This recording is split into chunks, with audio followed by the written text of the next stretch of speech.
नमस्कार। आज हम कजरी तीज की पूजा विधि, कथा, महत्व और उनके नियमों के बारे में जानकारियाँ प्राप्त करेंगे। यह त्योहार भाद्रपद के कृष्ण पक्ष की तृतीया को मनाया जाता है। इसे कजरी तीज, बूढ़ी तीज या सातुड़ी तीज के नाम से भी जाना जाता है। यह त्योहार उत्तर प्रदेश, मध्य प्रदेश, राजस्थान और बिहार में धूमधाम से मनाया जाता है। इस दिन सुहागिन महिलाएं अपने पति की लंबी उम्र के लिए निर्जला व्रत रखती हैं। मनचाहे वर की कामना के लिए अविवाहित लड़कियां भी इस दिन व्रत रखती हैं। कजरी तीज पर चंद्रमा को अर्घ देने की भी परंपरा है।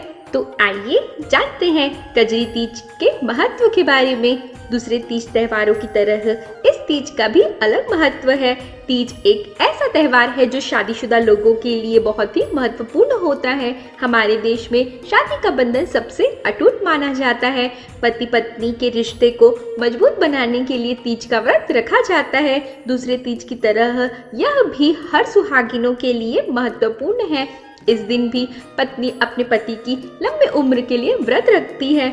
वह कुंवारी लड़कियां अच्छा वर पाने के लिए यह व्रत रखती हैं। तो आइए जानते हैं कजरी तीज का नाम क्यों पड़ा। पुराणों के अनुसार मध्य भारत में कजली नाम का एक वन था। इस जगह का राजा दादुरे था। इस जगह पर रहने वाले लोग अपने स्थान कजली के नाम पर गीत गाते थे, जिससे उनकी इस जगह का नाम चारों ओर फैले और सब इसे जाने। कुछ समय बाद राजा की मृत्यु हो गई और उनकी रानी नागमती सती हो गई, जिससे वहां के लोग बहुत ही दुखी हुए और इसके बाद से कजली तीज के गाने पति पत्नी के जन्म के साथ के लिए गाए जाने लगे। इसके अलावा एक और कथा इस तीज से जुड़ी है। माता पार्वती शिव से शादी करना चाहती थी, लेकिन शिव ने उनके सामने शर्त रख दी। वह बोला कि अपनी भक्ति और प्यार को सिद्ध करके दिखाओ। तब पार्वती ने 108 साल तक कठिन तपस्या की और शिव को प्रसन्न किया। शिव ने पार्वती से खुश होकर इसी तीज को उन्हें अपनी पत्नी के रूप में स्वीकार किया था, इसलिए इसे कजरी तीज के नाम से जाना जाने लगा। कहते हैं इस तीज को सभी देवी देवता शिव और माता पार्वती की पूजा अर्चना करते हैं। तो आइए जानते हैं कजरी तीज मनाने के तरीके के बारे में। इस दिन हर घर में झूला डाला जाता है और औरतें इसमें झूला झूलकर अपनी खुशी व्यक्त करती है। इस दिन औरतें अपनी सहेलियों के साथ एक जगह इकट्ठा होती हैं और पूरे दिन नाच गाने मस्ती में बिताती हैं।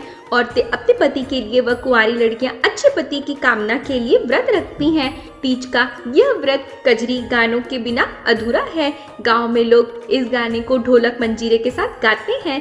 इस दिन गेहूं, जौ, चना और चावल के सत्तू में घी मिलाकर तरह तरह के पकवान बनाए जाते हैं। व्रत शाम को चंद्रोदय के बाद तोड़ते हैं और ये पकवान खाकर ही व्रत तोड़ा जाता है। विशेष तौर पर गाय की पूजा होती है। आटे की 7 रोटियां बनाकर उस पर गुड़, चना रखकर गाय को खिलाया जाता है। इसके बाद ही व्रत को तोड़ा जाता है। तो आइए जानते हैं कजरी तीज की पूजा सामग्री के बारे में। कजरी तीज में सुहागिन महिलाएं 16 श्रृंगार करती हैं तथा सुहाग का सामान माता पार्वती को अर्पित करती हैं। सुहाग के सामान के साथ साथ अन्य सामग्री भी लगती हैं। मेहंदी, हल्दी, बिंदी, कंगन, चूड़ी, सिंदूर, काजल, लाल कपड़े, गजरा, मांग टीका, नथ, कान के गहने, हार, बाजूबंद, अंगूठी, कमरबंद, बिछुआ, पायल, अगरबत्ती, कुमकुम, सत्तू, फल, मिठाई, रोली, मौली, अक्षत आदि सामान को पूजन के दौरान रखा जाता है। निमड़ी माता को भोग लगाने के लिए घर पर मालपुए बनाए जाते हैं।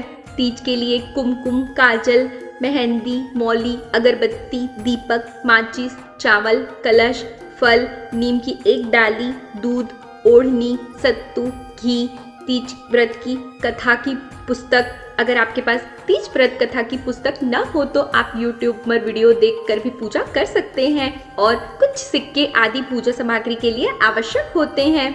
तो आइए जानते हैं कजरी तीज की पूजा विधि के बारे में। पहले कुछ रेत जमा कर लें और उसमें एक तालाब बनाएं।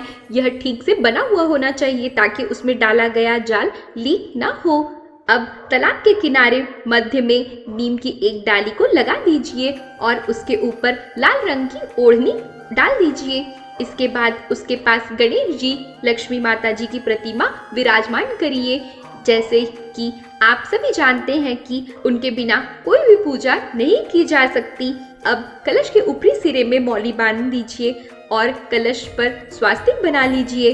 कलश में कुमकुम और चावल के साथ सत्तू और गुड़ भी चढ़ाइए, साथ ही एक सिक्का भी डाल दीजिए। इसी तरह गणेश जी और लक्ष्मी माता को भी कुमकुम, चावल, सत्तू, गुड़, सिक्का और फल आदि अर्पित कीजिए।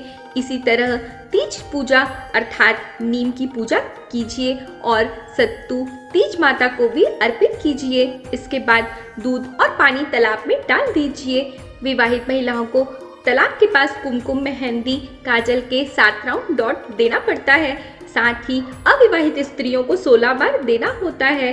अब व्रत कथा शुरू करने से पहले अगरबत्ती और दीपक जला लीजिए। व्रत कथा को पूरा करने के बाद महिलाओं को तालाब में सभी चीजें जैसे सत्तू, फल, सिक्के और ओढ़नी का प्रतिबिंब देखने की जरूरत होती है, जो कि तीज माता को चढ़ाया गया था।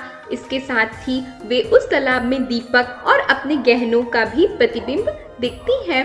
व्रत खत्म हो जाने के बाद कजरी तीज के गाने गाए जाते हैं और सभी माता तीज से प्रार्थना करते हैं।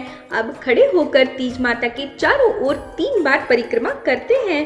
रात में चंद्रमा को अर्घ देकर पति के हाथ से पानी पीकर व्रत खोला जाता है और माता निमड़ी को मालपुए का भोग लगाकर अपना व्रत खोल लें।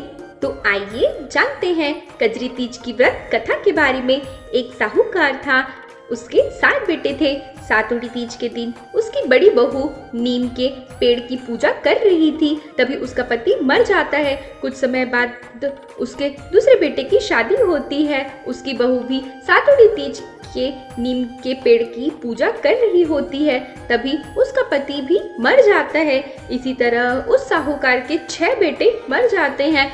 फिर 7वें बड़े बेटे की शादी होती है और सातुड़ी तीज के दिन उसकी पत्नी अपनी सास से कहती है कि वह आज नीम के पेड़ की जगह उसकी टहनी तोड़कर उसकी पूजा करेगी। तब वह पूजा कर रही होती है कि साहूकार के 6 बेटे अचानक वापस आ जाते हैं, लेकिन वे किसी को दिखते नहीं हैं।